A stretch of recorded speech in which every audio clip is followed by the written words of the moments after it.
that first. We're gonna start out in peristernal lung. So, do you guys need me to tell you where the indicator is still, or is it No. not? Okay. Not for these. What is this?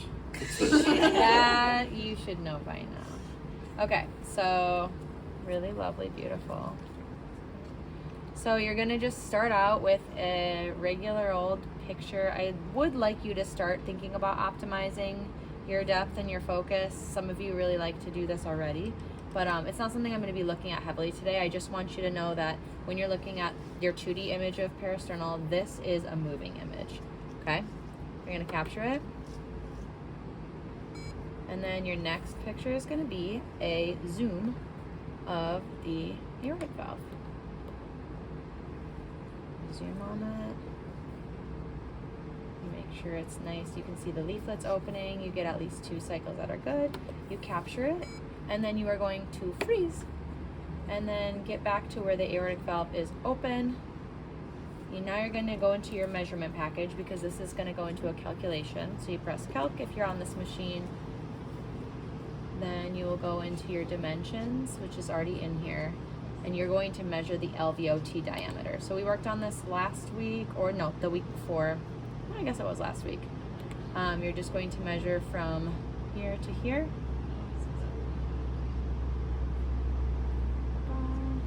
And then this is going to be a frozen image. You're going to print it. Anytime there's a measurement on the screen, or anytime the screen is already frozen, like you've hit freeze, you print it. You keep a frozen image. Okay? Now you're going to go back to 2D altogether. You get out of your zoom. Your next picture is going to be a zoom of the mitral valve. So you move your zoom box down there. Wait for 2 good cycles. Watch the valve open. Capture it. That is all for your peristernal lung of your midterm. Easy. Now you're going to twist into short axis. So you're going to turn your indicator. I don't need to show you this. You're going to start at your aortic valve level. I'm going to make sure you can see all 3 valves across the screen. You can see your tricuspid, your aortic, your pulmonic. And with the aortic, you are tilting posteriorly?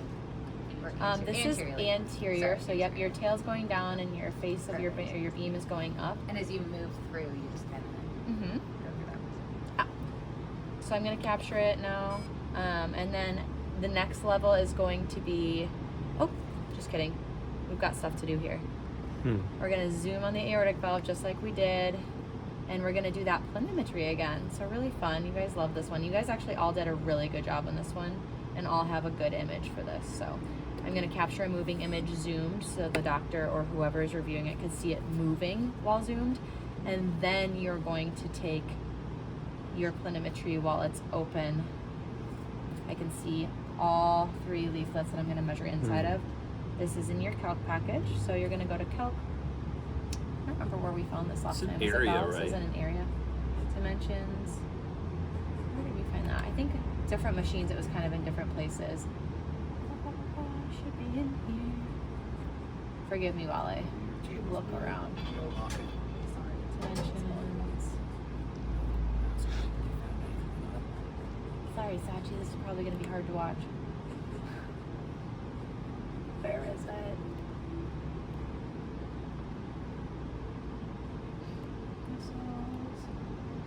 I think that there was a machine, right, where we just had to do a trace. Is that true? Or were we able to find it in all of them? It was the continuous trace on the screen, I thought. Yeah. All right, so if I click on caliper, you can just do continuous trace on the screen if you're on a Philips machine. And you can start at any point, and then it's just going to continue your trace until you click a kidney bean again. I remember looking in the measurement package, and there should be a place for AVA planimetry, but there is not. So you're going to want to try to be as accurate as you can on this because I am supposed to assess you to see if these measurements compare. So this is going to give you an area of 3.76 centimeters squared. And then eventually, once we get these other measurements, it's going to give you another aortic valve area. So I'm just going to print that. Or it would if there's a package, right? It would if there's a package. Yeah. So this There's not a package for this one, but this one still calculates an area. It just doesn't say that it's the aortic valve area.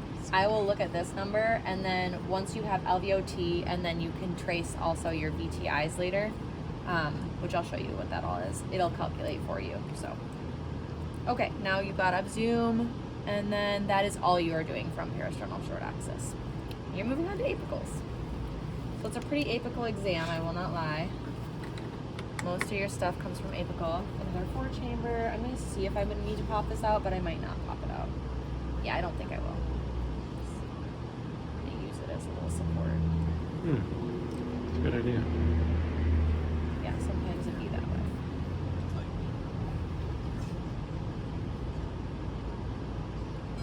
Oops, printed that.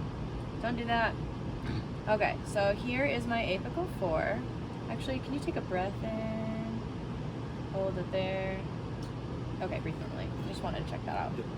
I like my lower window better. Yeah, that looks good. Yeah, but before I was a little bit foreshortened. So see, this is where I'm at a lower rib space. If I hop up, I can get a good picture, but look how much shorter it is. Then I don't lengthen my ventricle out as much, and you can't see the true apex. That looks really Wow. Yeah. All right. Yeah, it's because it is. So I'm just gonna capture. I'm gonna capture here. Did I capture? Nope, I clicked pointer. I do that all the time. And then your next image is going to be a zoom of the left atrium. So we did this before. I might give myself a little bit more depth so I can see all of it.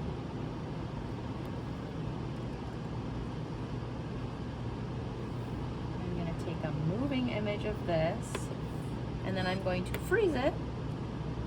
Scroll back until it's at its largest dimension. Was it at the end of what cycle?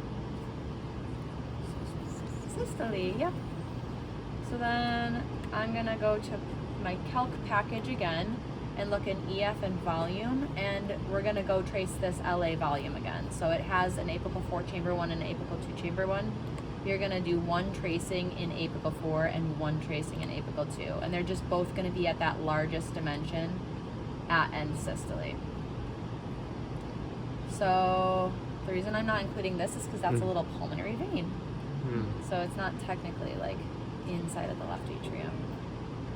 It's a pulmonary vein. And then I'm gonna try to make sure my length is about at its longest, but kind of in line with the scan angle. Print that because it's a frozen image with measurements on it, and then you can go back to your 2D altogether, take out of zoom. You have great apples. Thanks. You're welcome. And then you're gonna put color on your mitral valve. Okay, so really fun here. This is a beautiful picture to see. See this little jet of red coming up from down here? That's your pulmonary vein flow. Red is toward the probe, right? And that makes sense. The blood is coming into the left atrium from the pulmonary veins, the lungs over here, to the left atrium toward the probe. Isn't that cool? Okay, so you're gonna take a moving picture with color, with the color box over the mitral valve, as skinny as it can be while not like getting any, not cutting out any picture of the valve. You're gonna capture a moving image of that. And then you can take away your color because your next picture, oh, sorry, actually, put this in a weird order. No worries. We're gonna just go with what the order is on the paper. So then you're gonna do pulse wave at the mitral valve tips again, just like we've already done. I'm gonna adjust my baseline so the information I'm looking at, this stuff above the baseline, is the biggest and the most visible. This is pulsed, yeah. And it looks like it is, right? Because it's got that nice spectral window. Yep. So then you're gonna freeze when you have 3 that you really like. And you're looking at your E and A wave and your deceleration time, right? Which you can find all of that in your calc package again. So go back into your calc package. Now we're gonna look at the mitral valve. And you will go, where is it? Oh, EA. EA, peak E wave. Gonna go like this. And then it's gonna go PA, and then cell time, which is the top of your E wave all the way down to the baseline following the angle that it goes down. So once you click that, it's gonna put it all in your measurement package. You can print that frozen image. Okay. Now you're going to switch to continuous wave. So you get continuous wave right through the mitral valve. Update. Now it's going to say something on here that says measure VTI. In your, I'm just going to freeze this. In your actual midterm protocol, I dug through it and I decided to put this information on here still just so I could follow protocol, but it doesn't specify which VTI to measure. Now, what is a VTI in general? A VTI is a velocity time integral. You guys don't know a whole lot about that yet because we haven't really gotten that far in Doppler, but what that means is I've traced an entire signal from Doppler, and then it will give me a velocity time integral which goes in and calculates the velocity over time and a bunch of other stuff. You can trace a velocity time integral of what's happening above the baseline. You can also do that of what's happening below the baseline. We like to use continuous wave through the mitral valve to see the highest velocity, right? And that's usually looking for mitral regurgitation. So that would be below the baseline. Because we don't have any mitral regurgitation on most of us because we're all normal, you know, if we got it, we just got a little whiff of it. We can't trace it. And because it doesn't tell me which VTI to trace, I'm not expecting you guys to trace anything. I just want you to show this image and show the information we'd be looking for. Just like you guys already did when you did continuous wave. So all you have to do with this one is print, even though it says measure VTI. Don't worry too much about it. Okay, now here's something that you're gonna do that's kind of new. It's not too new to you because you already know how to zoom in on the, well, I guess we don't really have to zoom. It doesn't say to do that. But what I just showed you with that really beautiful pulmonary venous flow, where you're gonna look for that, you're gonna put your color box all the way down here by the pulmonary veins, and you're gonna do something you haven't done yet. It's really fun, and I'm gonna help you all through it. You're gonna change your scale to be lower. So you're gonna go into like the 30s. The reason being, yeah, 38. It doesn't matter. The scale, it's next to baseline. This is your color scale and baseline.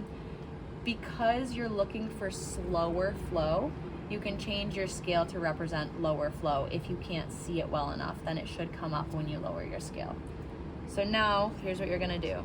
You're gonna take a picture of the color, and then you're gonna take your pulse wave, and you're gonna put your sample volume where that color is coming from, or where you would expect for it to come from. So it's gonna be like right here, right at the entrance into the left atrium. And I'll help you all with this, don't worry, because I know we haven't done this yet. And it's gonna be so pretty. Hang on. I'm gonna change the baseline so you can see both above and below. Look at that. It's slower and lower flow because it's venous, so it's not, doesn't really have a pulse. It kind of comes in waves still, but you're gonna be looking for this kind of signal. Again, I will help you. You've got like an E and an A to it as well because it's diastolic. So you're gonna print that frozen image, and now you're gonna move along back to things that you've been doing before. So that's the only new thing on your test. I should check before I say that, but I believe that's the only new thing I have to introduce. Okay, so now you're gonna go into tissue Doppler. We've done this. These are all frozen images, but you have to do a bunch of clicking before you can even get your information. So first you have to, on this machine, hit TDI. On your other machines, it's on the actual console. It's like a button. And then you'll go into pulse wave, and you're going to measure at both of the mitral valve annuluses again. So you can start at whichever one you want. It doesn't matter the order. I like to start from the right side of the screen and make my way left. So I'll click update once I have my cursor, my pulse wave cursor on the lateral annulus. In order to adjust the gain, you have to adjust it on pulse wave itself. So you want to turn it up until you can see it well. But then, yeah, I like these. I'll scroll back. And now you're going to measure your E prime velocity just like you did on last assignment. So you can caliper this, or you can go into the calc page and go to tissue Doppler, and then go to lateral E, if that's where you start, and just place it there and then print it. And now if you freeze and you still have your picture, which you can click update, you can just scooch it over to the medial annulus so you don't have to get all that button pressing done again. Update it again, and it should give you a really pretty signal. And then you will just freeze when you have 3 really good ones. Again, go back into your calc package, and then medial will be ready for you. You will click E. You'll put it over your peak E velocity, which should be at the beginning of diastole. And then print it. Okay, so that's all your tissue Doppler. Now if you go back to 2D all the way, you're gonna give it a little anterior tilt. So just tiny, tiny little beam up toward the shoulder, tail down to open up that aorta. I'm going to, sorry, I keep like doing little adjustments that I haven't even talked to you guys about, like narrowing the sector width and like changing the sector, but don't have to worry about that. That's just me being a perfectionist. You're gonna take a moving image. So you wanna see the aortic valve opening and closing, really nice, lovely. Then you're going to put color over it. Oh, I have to change my scale back. I'll remind you guys to do that. Don't forget to change your scale back to normal. So that'll be like 59, 61 is a really good place to have it. You'll now capture your image of a moving image of color going in and out, and then you will take color off. Then you're going to get pulse wave of the LVOT, which is on what side of the aortic valve you would place your cursor? Left ventricular. Yeah, baby. It's midterm week. Okay, now you'll click update. And your signal is going to be below the baseline. So contrary to your mitral valve, you're going to have to change your baseline to see what information you're looking at. And then once you get that information, you're going to freeze. Okay, now here's where I lied to you guys. This is something that's new. So remember how when I had you get this picture, I just said, now take it, just show it. Now here's where we're gonna go in and do some tracing. It's gonna be fun, I promise. Go to Calc Package, and you're gonna go to your aortic valve, which is already selected. You're gonna click on LVOT VTI, which should be, here it is. It's under your cardiac output measurements. So LVOT VTI. You're gonna click this one, and it's gonna give you a trace. So you're gonna start at the baseline, you're gonna trace down to this point, and then trace back up to the baseline. You're gonna click your kidney bean, you're gonna drag it down, and then you're gonna, whoop, sometimes if I don't go fast enough, it's just bad.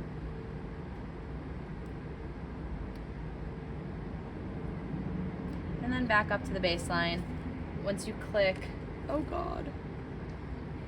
So you click the kidney bean, it'll save. Or hint on this machine, if you're just hovering here and you don't know what to click, if you click print, it will stop your measurement for you. But then you're gonna get all this information on the screen. This is important to have, so that's why I want you to do in the Calc Package. This is gonna give you a velocity maximum, mean, a max pressure gradient through the valve, a mean pressure gradient.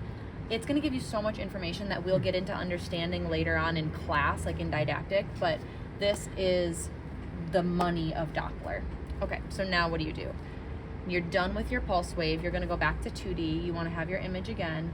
And now you're gonna go into continuous wave, and you're basically gonna do the same thing. You're gonna get a signal now. Now you're looking for the peak velocity through the aortic valve. So it's gonna be on the same side of the baseline. Now, knowing what we just did, tracing that, why would we adjust our scale to make this bigger?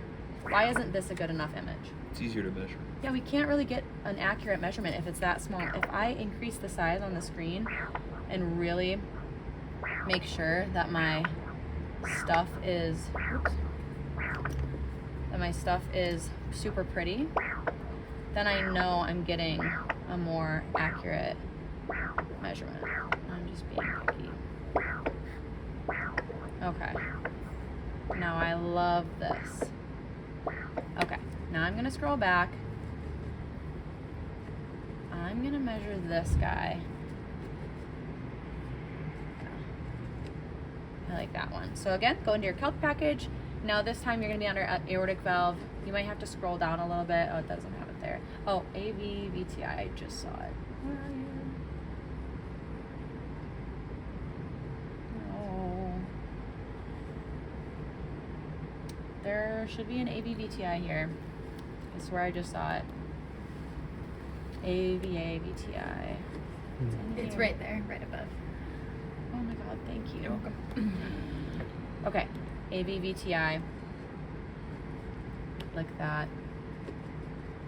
It's the same. You start at the baseline, you trace all the way down to the peak of this.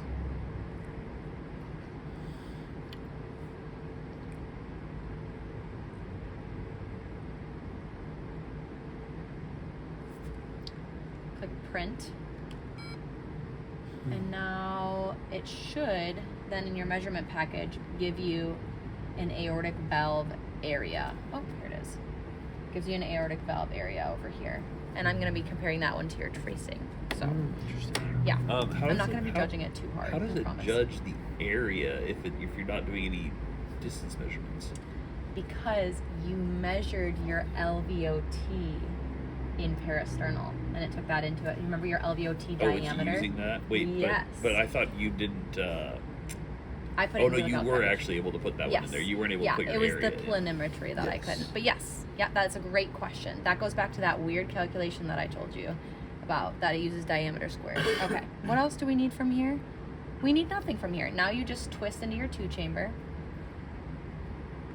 I'm gonna change my sector width. Okay, now you're just gonna take a really nice moving image of your 2-chamber. Take a tiny breath in, hold it there. Okay, breathe. Okay, then, no, I don't want to freeze yet. I want to zoom on the left atrium.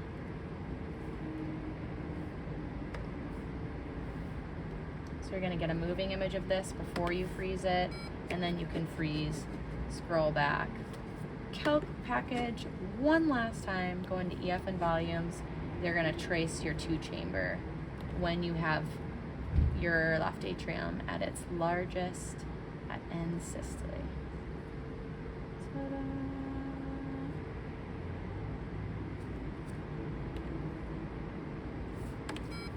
Yay, that's your midterm. Not too bad. What do you think? Pretty good? Yeah. Okay. Yeah, not bad. Amazing. Thank you so much for being my volunteer. I really, really appreciate it. I was about to pull a Paul there for just